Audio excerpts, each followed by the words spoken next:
Welcome. I'm Key Allen, and each time we gather, we open the scriptures to see Christ Jesus as he truly is. Today's teaching is titled, Forbidden Testimony: Why the Lord Jesus Commanded Silence. Crowds watched miracles that could have overturned kingdoms, yet Christ Jesus told people to say nothing. We hear those commands in Mark chapter 1 and Matthew chapter 9, and we wonder why a Savior would quiet the very signs that revealed his glory. Something deeper was happening in those moments, something that protected the road to the cross and preserved the purpose God had set before the foundation of the world. In the villages of Galilee, news traveled faster than we imagine.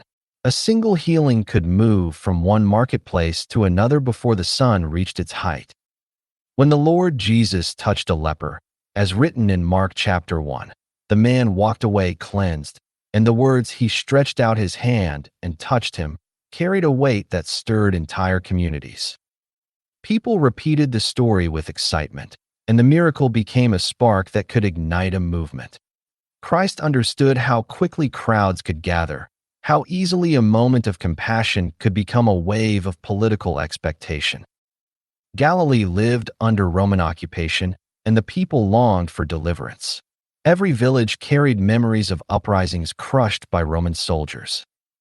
When Christ Jesus healed the sick, restored sight, or raised the dead, many saw more than mercy. They saw power. They saw hope for a leader who might overthrow Rome.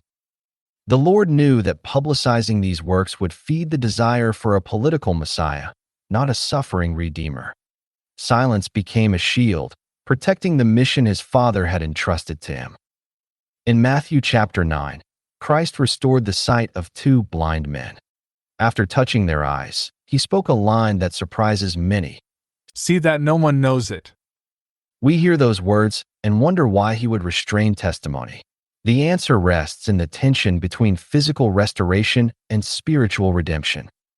Crowds often pursued him for relief, not repentance. They wanted healing for their bodies, but not transformation for their hearts.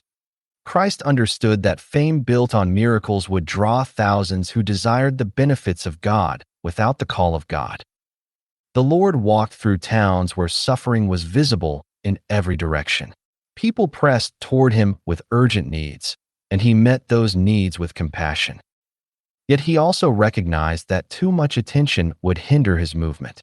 Excessive fame would force him into remote places, limit his ability to teach his disciples, and accelerate the political pressure surrounding his ministry. As noted in John chapter 7, he spoke of an hour that had not yet come. That hour governed everything. He refused to let public opinion dictate his steps. The divine timeline required precision. Christ Jesus needed to reach Jerusalem at Passover, not weeks earlier, not months later. The cross had to stand at the center of his mission. If crowds pushed him toward kingship, Rome would intervene.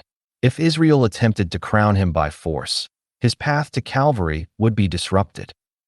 Silence protected the timing God had ordained. Every command to remain quiet served the larger purpose of redemption. We see this clearly in Mark chapter 5, when he healed the daughter of Jairus. After restoring her life, he instructed those present to keep the matter quiet. The miracle was profound, yet the moment demanded restraint. Christ was not gathering followers for a revolt. He was preparing hearts for a sacrifice.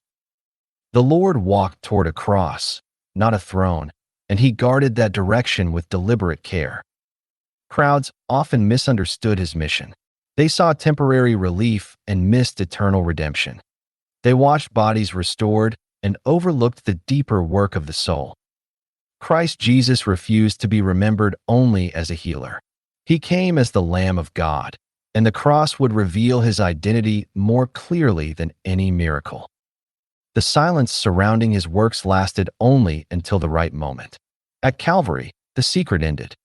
As written in Matthew chapter 27, a Roman centurion looked upon the crucified Christ and declared, "Truly, this was the Son of God."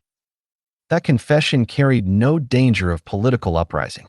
It carried the truth God intended the world to hear. After the resurrection, the silence lifted entirely. The Lord commissioned his disciples to proclaim his name to every nation. The testimony that once needed restraint became the message that would reshape history. The cross provided the context that made his identity unmistakable. The empty tomb confirmed his authority. The ascension sealed his glory. We stand in a different world, yet the lesson remains. We often chase the benefits of God and overlook the person of Christ. We pray for relief, and he hears us, but he also calls us to something deeper. The Lord invites us to trust his timing, even when we do not understand it.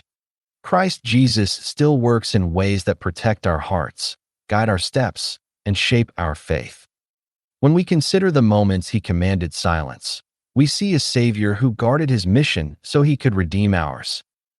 If we carry burdens that feel overwhelming, we can remember that his purpose has never been driven by crowds or pressure. His purpose has always been shaped by love. Christ walks with us, and God leads us with the same care that guided him toward the cross. The story of forbidden testimony reminds us that his timing is perfect, his wisdom is steady, and his grace reaches us in ways we often recognize only after the moment has passed. If this helped you see Christ Jesus a little more clearly, consider liking the video and subscribing so we can stay connected. Pass it along to someone who might need truth this week. I look forward to being with you in the next teaching.